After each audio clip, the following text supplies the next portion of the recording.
Hello and welcome to this video. There are harsh realities associated with the music business. Those harsh realities have not improved or got worse.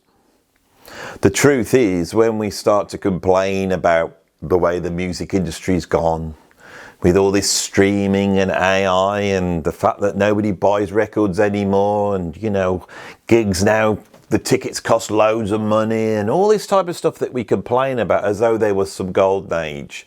Well, there was perhaps a golden age musically, but the idea that things have got worse for musicians, that somehow the situation has changed in a way where musicians are now getting a bum deal, they always got a bum deal. Not all of them, but many of them did. But the title of this video is going to be, and it's only going to be a short video, because really I'm here to ask you to put your hands in your pockets. And so unlike many videos make, the selling bit will be right at the front. Because this video is going to be called "The Music Business Cares Not About..." I don't like that. The music business has no respect for genius. It needs genius. Everything that you love in the music industry, right, was created fundamentally not because of some cultural reason or historic reason or influence or this or that. Like, we all talk about these things, but fundamentally the true genius happens in an individual's head. Almost like a mutation, an aesthetic mutation, where somebody comes up with something that people haven't really done in that way before. And when people like that, that freshness, that newness can often give the music business the impetus to move forward. So everything that ever made money in the music industry started off in the mind of some genius. But you would have thought the music business would have some sort of respect for that, but no, it doesn't. Last week I did a video, a tribute to one of the great guitarists of the last 50 years, and someone who I'd become associated with and had a small but treasured friendship with more recently, Mr. Ray Gomez. I came on here after Ray died and I paid tribute to him, and that video did actually very well in terms of views, and a lot of people, said after he had died, oh, what a great guitar player he was. And some people had come along, I think, and seen that video and gone and checked him out and realised that he truly was a great guitar player. But he truly was a great guitar player. And I have to be honest, on that video, I held back a little bit because a lot of my conversations with Ray over the last 2 years had been about what he had done for guitar playing, the things he'd pioneered, about his greatness, which, although he was an arrogant man and he didn't seem to have an ego, still, I think he, with all that he achieved on the guitar, he did sit wondering where he'd ended up at the end of it all. And that was quite sad. His death, we still don't know really what happens. But the truth is, I've now been contacted by 2 people who are associated with Ray saying that they need money for his funeral. Now, I find this deeply sad, and I'm going to come on here, and I'm hoping you lot, and that's why I haven't said it in the title. This video will be called "The Music Business Has No Respect for Genius," and you're going to come on here and I will deliver that talk for you. But this is where we start. A guy like Ray Gomez that has played pop music in Spanish bands, had hit records, come to America, changed the shape of jazz rock guitar, influenced some of the real greats, and I will get onto that in a minute. Played on some incredible albums along with Lenny White, Stanley Clarke, Narada Michael Walden. He's also played with people like Larry Young, and then he's also played on pop albums with Shaka Khan and stuff like this. Film soundtracks. He's done the whole works. He really is one of the great guitar players. But but not a guitar player that achieved that sort of legendary status of, say, a Jeff Beck or a Jimi Hendrix or a Jimmy Page. And those guys in their old age, they were fine, weren't they? They were very lucky in that they had had careers which were able to sustain them from when they started till when they pegged it. But obviously for Ray, that's not the case. So in the description down below is a link, and I urge you to put whatever you've got in there. And I don't see this as charity. I see this as a mark of respect for the music, a mark of respect for Ray and what he did. And this should not happen, that a man who is known all over the world, that has given so much beauty and happiness to so many people around the world, ends up in this sort of situation. But as I said, I was very aware of Ray's predicament. Every now and then, because he never announced himself, I'd be sat working and I'd had Facebook, you know, up and running on my computer. So the Messenger was up and running and he would give me a call. Hey, Andy, it's Ray. How you doing, man?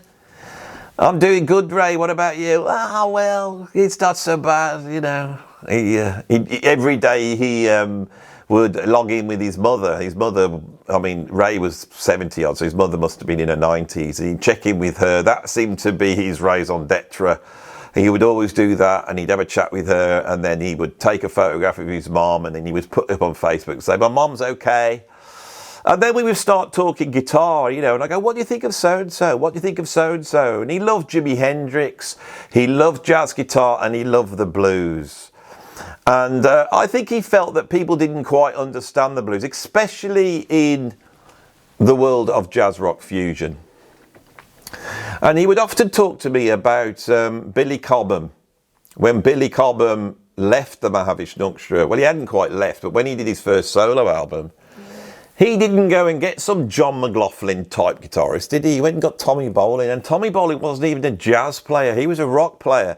But he had a way of playing which was exploratory in the way Jimi Hendrix was exploratory.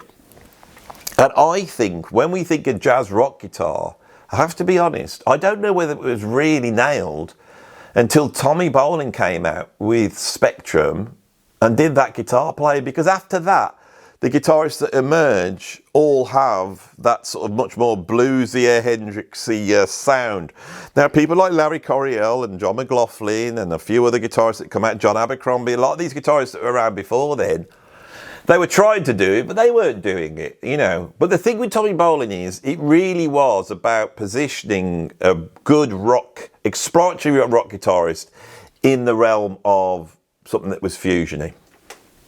If you listen to Spectrum, Jan Hammer plays a brilliant part in playing chords behind Tommy Bolin that turn his rock pentatonic type of soloing into something that sounds a little bit more harmonically advanced, a little bit more jazz, but it's really Jan Hammer doing that.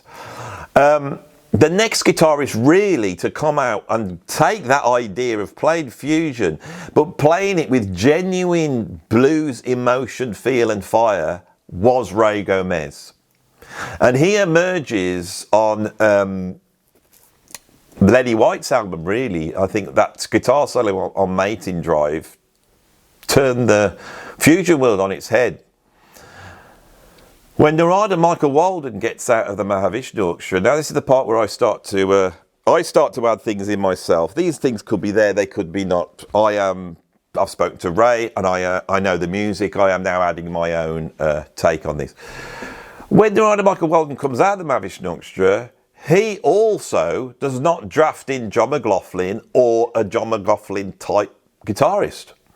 On his solo album, he drafts in 3 guitarists. Carlos Santana, who is again another rock-based pentatonic guitarist, very exploratory, but that's what he is. Jeff Beck, who is also that, you know. But Jeff Beck had learned, and in 76, as Ray Gomez emerges, suddenly Jeff Beck moves over to fusion and is exploring that as well. Now, who does this first? Well, we could lay the thing at Tommy Bolin, but I don't feel it is Tommy. Tommy Bolin is the fusion world trying to move towards that. Now, for me, it starts with Ray Gomez, and I believe Ray Gomez arrived from Spain. You know, he's born in Morocco, from Spain. He arrives in America doing this. And I think, you know, people heard what he was doing. Fiery, Hendrix-like blues, properly played, but with that exploratory jazz vocabulary. It's interesting on that Narada Michael Walden album, we do have those three guitarists, Jeff Beck, Ray Gomez, and Carlos Santana. We must assume Jeff Beck was aware of Ray, as he's played on an album with him. And Ray intimated to me that the idea was that he would have played with Jeff Beck, but Jeff didn't want to play with Ray. That is something that was hinted at. And I don't know whether I'm talking out, you know, and I know Ray didn't want me to say this back then because he didn't want to get the backlash from Jeff Beck fans. Because, of course, one thing about Jeff Beck is that nobody plays like Jeff Beck, do they? Now, when Jeff Beck died, I came on here and my tribute to him is at least an hour long. I was really distraught. I love Jeff Beck's guitar playing, right? But no man is an island. And Jeff Beck, for me, like Eric Clapton, was at his most incendiary and genius level back when he was with the Yardbirds, with those guitar solos. He's really pushing the envelope, you know, with all that feedback and the sitar type playing.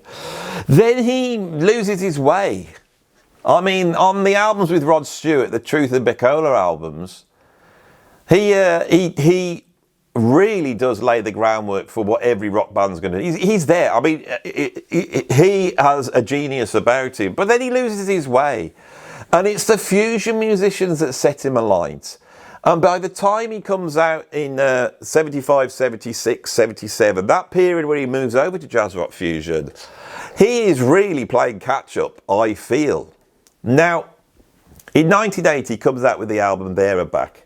And his guitar sounds change yet again.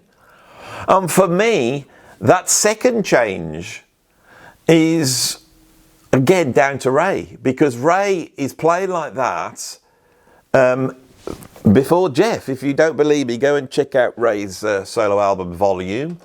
And the track West Side Boogie, is that what it's called? West Side Boogie? I think that's what it's called. Go and check his playing out and you'll go, oh my God, Ray sounds like Jeff Beck. No, it's the other way around. Jeff Beck sounds like Ray. Now, of course, towards the end of his career, Jeff Beck started to do all this, you know, because he was playing the Les Paul in the 70s, but by the time we get to the 80s, he's got a sort of a Strat style guitar or a Strat with a tremolo arm, and he's doing a lot of things with the tremolo arm that are really interesting, including these sort of harmonic bends. Now, I have sat backstage with so many musicians saying nobody plays like Jeff Beck, nobody can do that, only Jeff Beck did that, that's incredible, blah blah blah. But what shocked me is after all these conversations with Ray, when he did die, a whole bunch of other videos appeared for me on YouTube. Now, I thought, shall I put all the links in here? I'm not going to. I'm going to state my case. Really simple video here. I'm going to state my case here. I'm not doing this because I want to prove that Jeff Beck's a lesser musician or make the point that Ray influenced him and that somehow diminishes Jeff Beck. I don't think it does at all. Jeff Beck was a brilliant guitarist. And Ray would say that over and over again. But Ray's genius, people took from it, but it was never really recognised. And as I said, when all these videos start to merge, there's another video where I think he's showcasing an amp or something, and there he is playing a Strat, and he's doing these harmonic bends and other stuff that is just unbelievable, but Ray's doing it with the sort of chops and harmonic vocabulary that you would expect from a jazz musician. In other words, whereas every guitarist in the 80s, 90s, 2000s, people like Scott Henderson, who were jazz trained, were then taking from Jeff Beck, taking from Stevie Ray Vaughan. Here, I'm watching some of the later videos by Ray and I'm going, oh my God, I didn't clock it. And I spoke to the guy, I'm one of his biggest fans. It took the guy dying for people to really be searching around to fish out all these videos and all these other recordings. I put a couple of recordings out that Ray had sent me, and everyone said, where's these recordings from? They're incredible. But that Ray sent me those. They don't exist anywhere else. They're exclusive, and they were on the video. And he's playing like that there as well. This happens so often in the music business. The music business is no respecter. It's no respecter of genius. Not in no shape or form is it. And musicians who are geniuses, they exist in a world that's quite lonely. They are driven by the desire to come up with new stuff, which on the whole alienates people around them. And so they have to find ways to not only support themselves, but to also support themselves in a manner that they can explore the thing that they've got in their head, which they cannot switch off. Now, two guitarists that fit this perfectly for me would be Alan Holdsworth and Sean Lane. Two absolute geniuses on the guitar who spent their whole career in this sort of no man's land that genius drops you in, and unable to compromise in a way, and receiving so much backlash for what they were doing.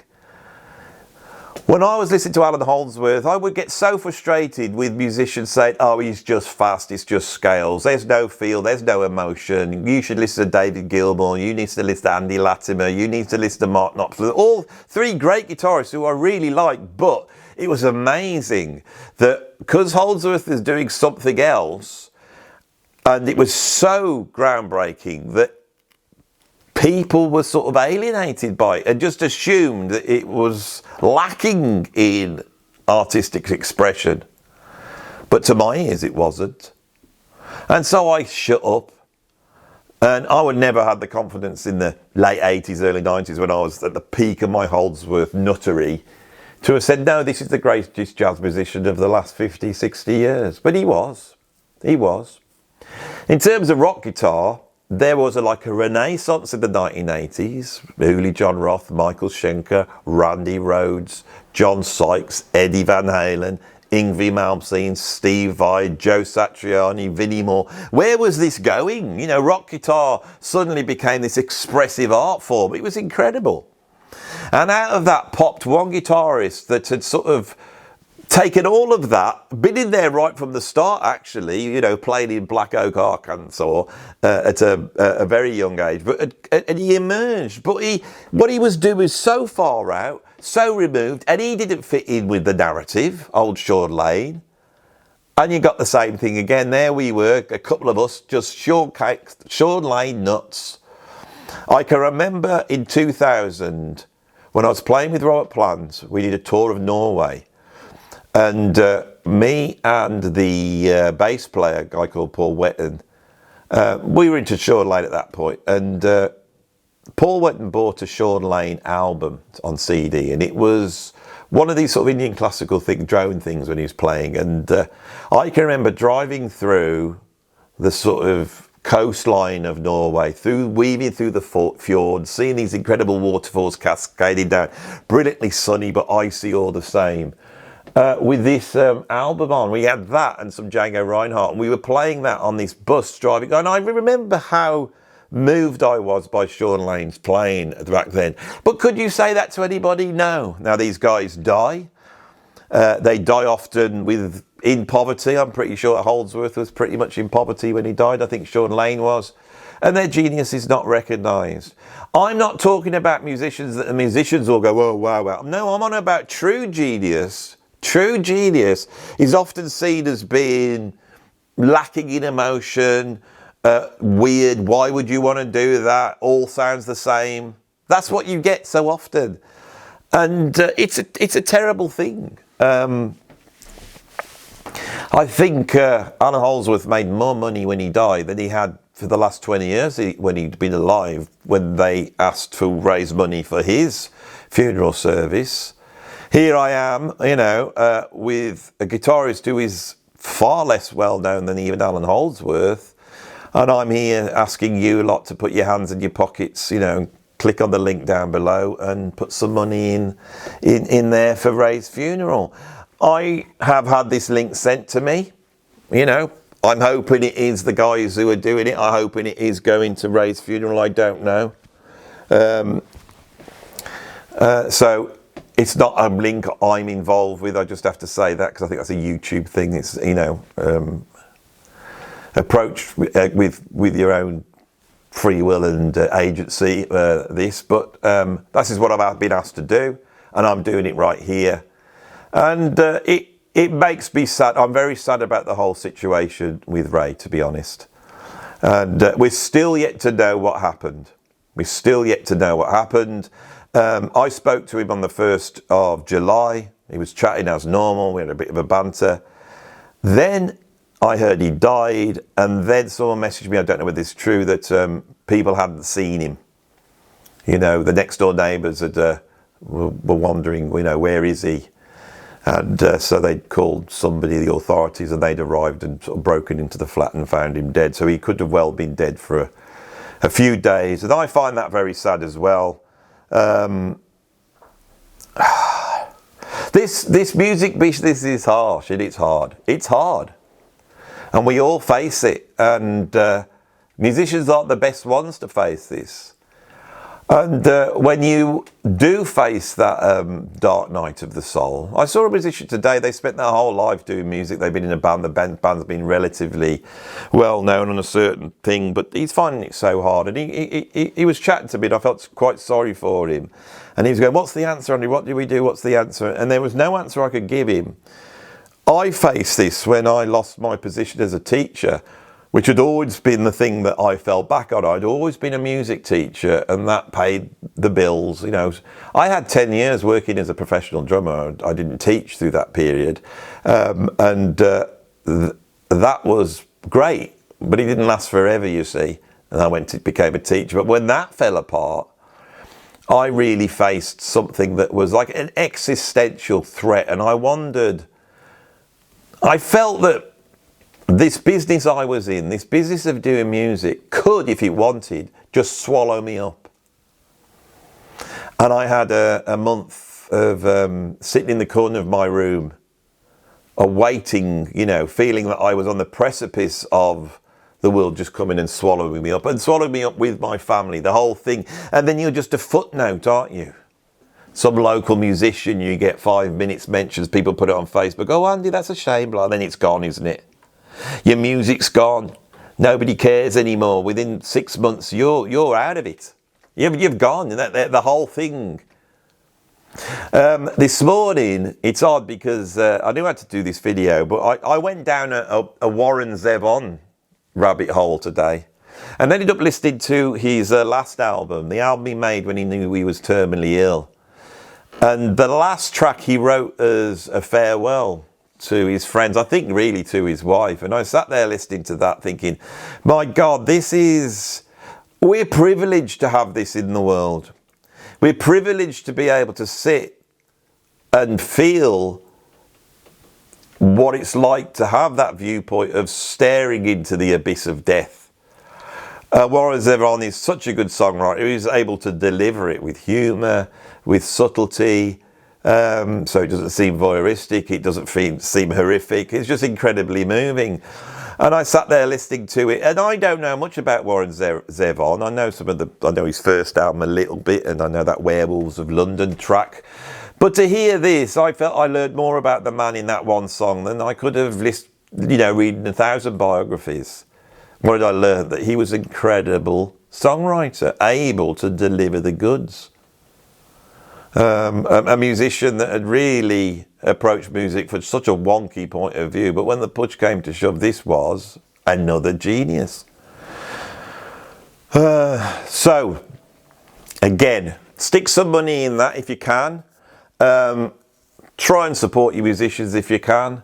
And remember, if you are enjoying music and if you love music, it's because you sit in a position of privilege. And there's nothing wrong with sitting in a position of privilege. Enjoy it. Enjoy the fact that you're there.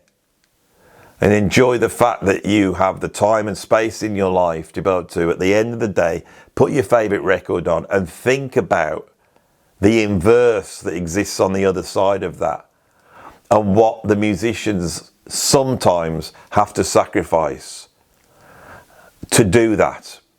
The ultimate sacrifice, the sacrifice that destroys them in the end, the sacrifice that eats them up, the bravery to go to those jaws of the void, the chaos that exists out there, and to sit within it, knowing that position, to be able to express that, will remind those people who are comfortable enough in their life to be able to contemplate these things, to be aware of them, and in a way, to respect them, to show respect for what we have and show respect for what other people don't have. And to see that listening to music really is a gift. It's a gift for you, and it's a gift for me. And it's a gift for me to have to come out here and talk about music. And it was a gift for me to be in touch with Ray and try and communicate the fact that this guy really was a genius, and he influenced guitar players, and and people may not like to hear this, but in my opinion, he influenced guitarists like Jeff Beck. That is a hell of a legacy, but a legacy that perhaps you don't necessarily follow back to Ray, which must have been very frustrating.